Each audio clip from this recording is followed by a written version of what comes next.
আজ তোমাদের সঙ্গে শেয়ার করব ডিমের টেবিল। তো চলো শুরু করা যাক। প্রথমে আমি কড়াইতে তেল দিয়ে তার মধ্যে জিরে ফোড়ন দিয়ে দিয়েছি পেঁয়াজ কুচি, লঙ্কা কুচি, গ্রেট করে রাখা আদা, তারপরে দিয়ে দিয়েছি সেদ্ধ করে রাখা আলু, আর দিয়ে দিচ্ছি একটু লবণ, হলুদ।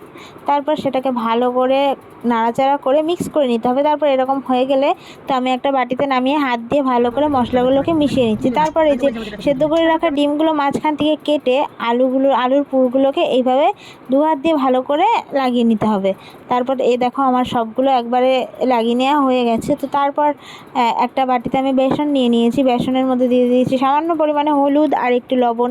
তারপরে অল্প অল্প করে জল দিয়ে ব্যাটারটা বানাতে হবে। তো অল্প অল্প করে আমি জল দিয়ে ব্যাটারটা বানিয়ে নিয়েছি। ব্যাটারটার থিকনেস ঠিক এইরকম হবে। তো বানিয়ে তারপর আমি যে বলগুলো বানিয়ে রেখেছিলাম ডিমের, তো সেই বলগুলোর মধ্যে এভাবে ব্যাটার দিয়ে ভালো করে যে কড়াইতে তেল গরম করে ভালো করে এরকম লাল লাল করে ভেজে নিয়েছি। তাহলেই রেডি হয়ে গেছে আমাদের ডিমের টেবিল।